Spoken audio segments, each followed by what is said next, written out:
Hi everyone, so I'm back with a great off-campus opportunity, and this one is with JP Morgan. So if you don't know by now, JP Morgan is hiring for software engineers one right now. So this is a great opportunity for all of you people that are looking for a job as a fresher, because of course JPMC is one of the best companies to work at. So in this video, we'll be talking more about the role that they're hiring for. We'll be talking about the eligibility, and of course, as always, I'm going to give you guys tips on what to put on your resume so that it gets shortlisted. So make sure to watch the complete video, and of course after that apply as quickly as possible.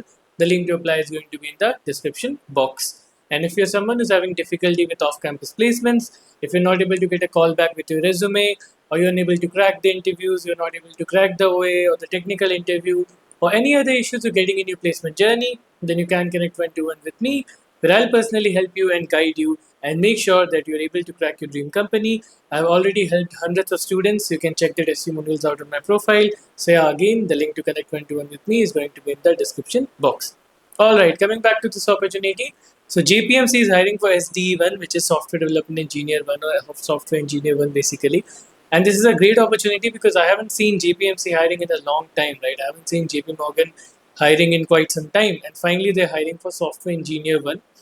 So we'll go straight to the eligibility, right? Because they have hired for software engineer one in the past, but for those roles, they had the eligibility that you need to have 2+ years of experience. But for this one, they haven't mentioned anything like that. If you take a look at the eligibility, if you take a look at the qualification that they've mentioned, all they're asking for is training or certification in software engineering. That's all they're asking for. They haven't been asking for any sort of years of experience as their requirement. They're not asking for any years of experience, okay? And generally for software engineer one, the years of experience are 0 to 2. So 0 is inclusive of that. So the SD1 position or the software engineer one position is inclusive to fresher. It is open to freshers as well. So that means that this is eligible for all of you freshers, right? So again, they haven't mentioned anything particularly. They haven't mentioned anything exactly, so we have to take this with a grain of salt. But in general, if you're a fresher, you have 0 years of experience, and you've graduated, you finished your graduation, then generally you are eligible for this. Okay. So they haven't mentioned, again, to be clear, they haven't mentioned specifically, but generally this is the theme that we have seen in the past when JPMC has hired. So if you're 2025 grad, or if you graduated before 2025, definitely go for it, apply for it. Okay. Of course, like I already mentioned, the link to apply is going to be in the description box, and you can go through the career page. You can go through the page and then apply. Right, that is completely fine. Obviously, I'll always recommend reading through everything, going through everything before you apply. But again, they haven't clearly mentioned that. Is the only thing that is not very clear. Now, moving forward from that, and let's talking more about the role and talking about how do you get your resume shortlisted, right? So even for the role, they haven't mentioned anything particular. So this is the case. This is understandable on a fresher level or on a entry level software engineering position. A lot of top PBCs or big tech companies don't really tell you exact tech stack. They won't tell you that we need this tech stack or we want this tech stack. Usually they'll judge you on the resume you have, the projects you have, and then they'll team match you later on. So they'll give you a team later on, like you go in Java, you go in back end, front end. So they'll team match you later on, right? That is the main thing, but they're not asking for anything particular. They're not asking for any specific tech stack that you have to learn this, you have to learn that. But of course, you can research, you can know what tech stacks that JPMC works on, and of course, you can make your resume according to that. But I'll tell you some general tips that will help you in getting shortlisted here, okay, in this opening. So, see, first thing is, of course, your project section. That is the most important thing, because here we don't have the exact keywords because they haven't mentioned anything. So the most important thing that we need to focus on is our project section. So if you have full stack projects, amazing. Keep full stack projects on top, because of course JPMC does work on full stack. Every company works on full stack. JPMC works on different tech stack. They have Spring Boot also. They have Java related tech stack. They work in backend. Primarily, they work on Java.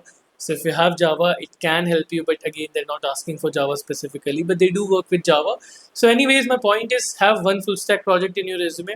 Have a proper full stack project in your resume. Apart from that, if you have a Python project, mention it in your resume. JPMC works with Python as well. So you can mention a couple of projects in your resume. But main point is that the project should be of high quality. See, the project should be unique. It should have a unique name. It should have a unique feature. It should have a unique description, and it should be deployed. These three things are very important. You have to deploy your project, okay? And you have to make your project description sharp. A lot of people have mess the project description. It's not clear exactly what they do. A lot of people have 1 line or 2 line project description. That's not going to work. You have to add 2 to 3 lines in your project description, and you have to explain what you did.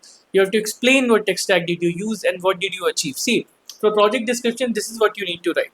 First, you need to write what did you do. Second thing you need to write is what did you do it with, what tech stack did you use, and third you need to write what impact did you create or what result did you achieve, right? So that is where the quantifying effect comes in. If you have any quantifying numbers, if you have any percentage, if you have any sort of numbering that you can use, like increase this by X%, decrease this by Y%, then use it in the impact. So this is the flow that your project description should have what, how, and the result. Okay, what did you do, how did you do it, the result that you create.